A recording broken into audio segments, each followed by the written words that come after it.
Hello students, from now onwards we will continue our photo-inorganic chemistry with some video lectures.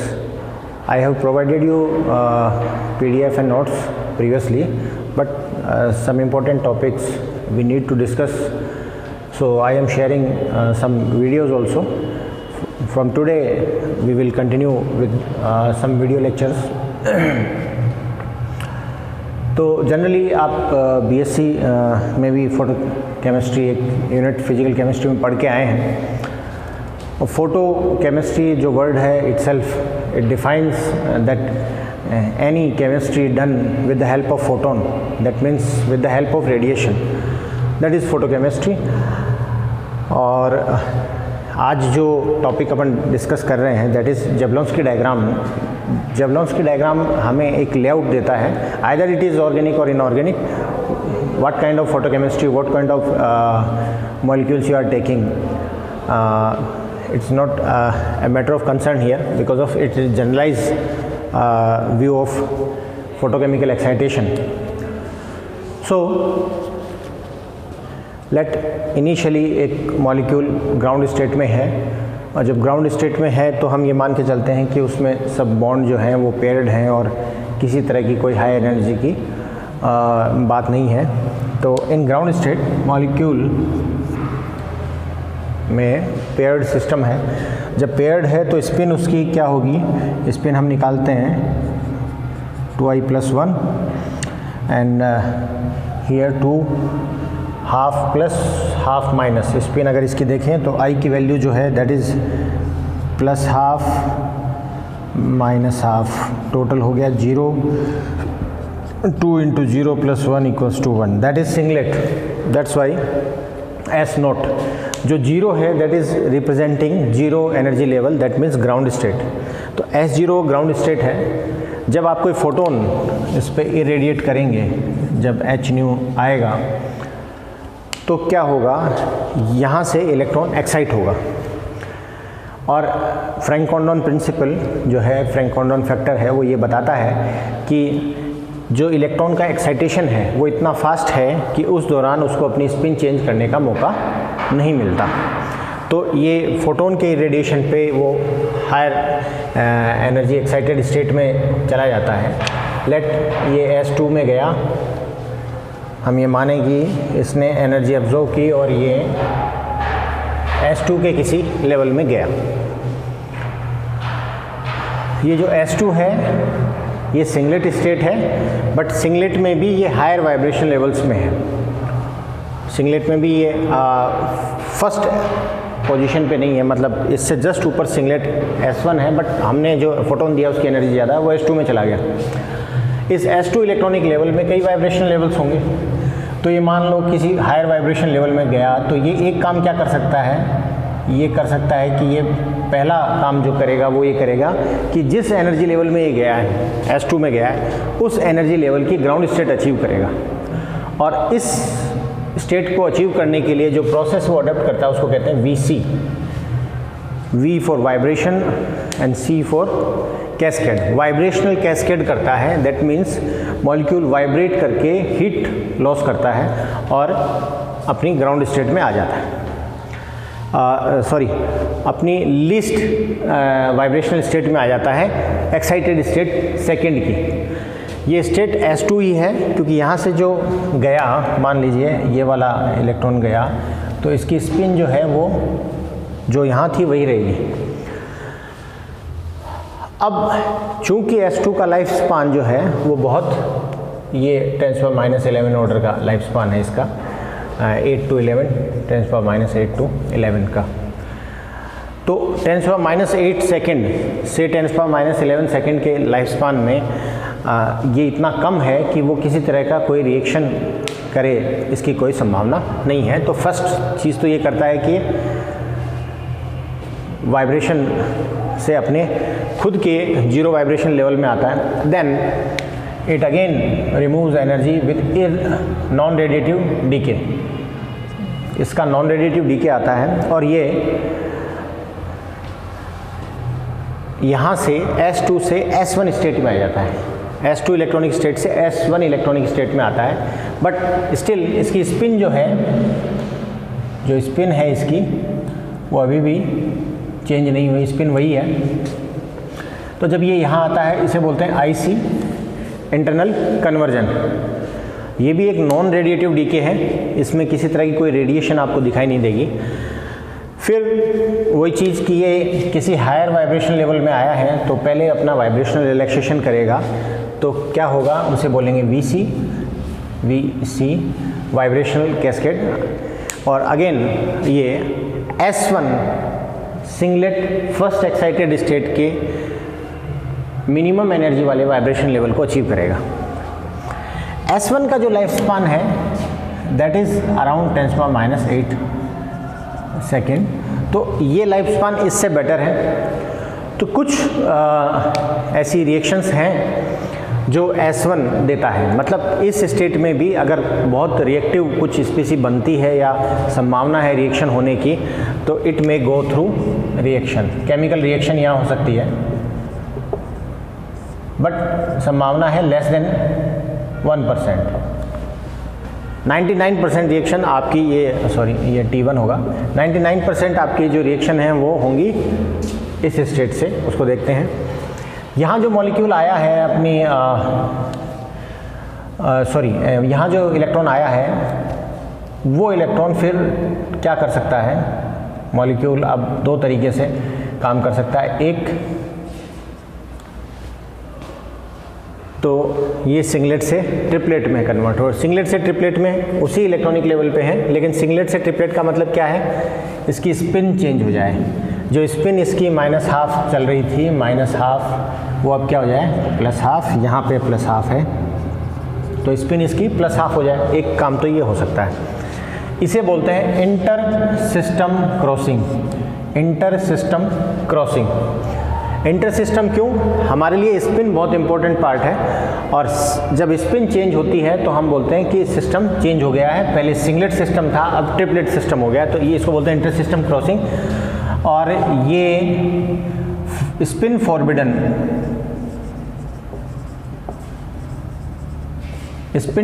Transition है। Spin forbidden transition क्यों, क्योंकि हमने अभी भी देखा कि फ्रैंक कोंडोन प्रिंसिपल ये कहता है कि जिस दौरान इलेक्ट्रॉनिक एक्साइटेशन होते हैं वो टाइम बहुत कम है, और इतने कम समय में स्पिन चेंज नहीं हो सकती। तो ये जो प्रोसेस है ये 10⁻11 सेकेंड ऑर्डर का है, बट ये जो प्रोसेस है कंपैरेटिवली स्टेबल स्पीसी से comparatively stable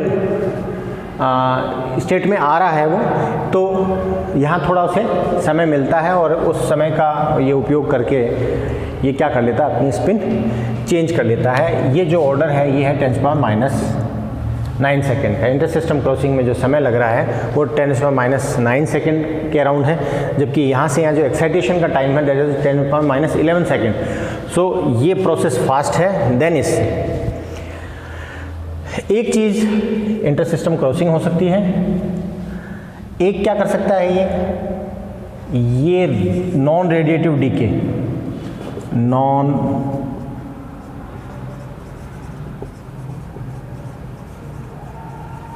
non radiative decay of energy, वो वाइब्रेट करे, हीट एनर्जी सॉल्यूशन में रिलीज़ करे, मॉलिक्यूल से टकराए और अपनी एनर्जी लॉस करके कहाँ जाए, ग्राउंड स्टेट में। और दूसरा ये हो सकता है कि ये डायरेक्ट आए और फोटोन, किसी एनर्जी का फोटोन, मान लो शुरू में HNO लिया था, ये HNO डैश एनर्जी का फोटोन यहाँ से रिलीज़ करे। जब ये इस एनर्जी का फोटोन, तो लाइट इमिट होगी, इस प्रोसेस को बोलते हैं फ्लोरेसेंस। इस प्रोसेस को बोलते हैं फ्लोरेसेंस। तो ये फ्लोरेसेंस प्रोसेस से ग्राउंड स्टेट में आ जाए।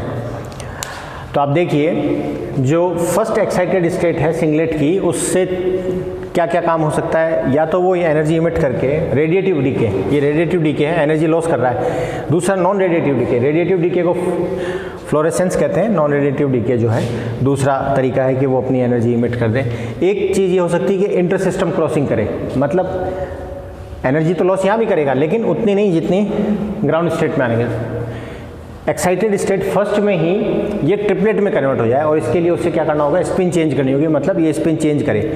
लेकिन स्पिन चेंज करेगा तो प्रोसेस है स्पिन फॉरबिडन, तो बहुत कम मॉलिक्यूल हैं जो यहाँ जाएंगे। बट अच्छी चीज़ क्या है कि ये जो ट्रिपलेट है इसका लाइफ स्पान होता है 10⁻³ to 1 सेकेंड, 1 मिली सेकेंड से 1 सेकेंड के बीच, मतलब in higher energy excited state से इसका लाइफ स्पान बहुत ज़्यादा है। और यहाँ भी ये पहले अपने वाइब्रेशनल कैस्केड करेगा, और ये फर्स्ट ट्रिपलेट एक्साइटेड स्टेट के 0th वाइब्रेशन लेवल पे, मिनिमम वाइब्रेशन लेवल पे आएगा। और उसके बाद ये 3 चीज़ें ये भी कर सकता है, एक कि ये अपनी एनर्जी इमिट कर दे, और रेडिएटिव प्रोसेस से इमिट करे, मतलब किसी तरह की कोई लाइट इमिट हो, इसको बोलते हैं फॉस्फोरेसेंस, फॉस्फोरेसेंस। दूसरा क्या हो सकता है, ये अपनी एनर्जी इमिट करे नॉन रेडिएटिव डीके से, नॉन रेडिएटिव प्रोसेस से अपनी एनर्जी इमिट करे। और तीसरा ये किसी रिएक्शन में पार्टिसिपेट करे। तो मैक्सिमम पॉसिबिलिटी है ट्रिपलेट की कि वो रिएक्शन में पार्टिसिपेट करे। क्यों? क्योंकि ये वो एक्साइटेड स्टेट है, ग्राउंड स्टेट वाला मॉलिक्यूल स्टेबल है ना, the stable molecule don't want to react, that's why ये रिएक्शन नहीं कर पा रहा है। We just provided some energy with the help of photon, तो फोटोन की मदद से इसको एनर्जी मिली, it excited into higher energy states, then some relaxation occurs and finally it came at the position where the molecule has sufficient energy, it is in excited state, it want to react, and it has sufficient time span also. It has second, 1 second is much more than 10⁻⁸ second to 10⁻⁵ second time period that is available in first singlet excited state. So in triplet excited state there is better chance to get reacted for molecule. Reaction हो गया तो, और first एक अच्छी चीज़ ये है कि the product of triplet excited state can be forecasted, you can predict the product, that means more faithful product can be generated with the help of triplet excited state in comparison to singlet, because of it is very you can say short life species, बहुत कम life span है इसका, तो unpredictable products की जो quantity है वो आपको singlet से ज़्यादा मिलेगी।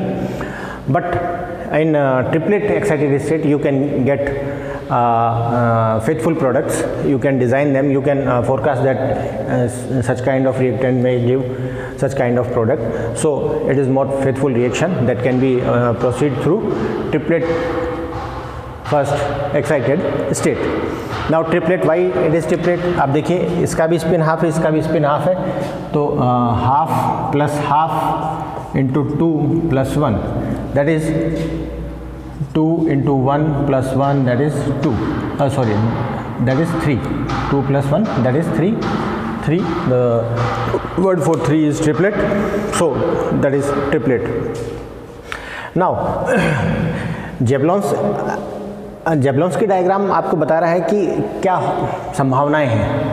ये किसी भी पर्टिकुलर रिएक्शन को के बारे में आपको कोई जानकारी नहीं देता, ये एक जनरल लेआउट है कि अगर आप एक फोटोन किसी मॉलिक्यूल को प्रोवाइड करते हैं तो मॉलिक्यूल किस तरीके से बिहेव कर सकता है।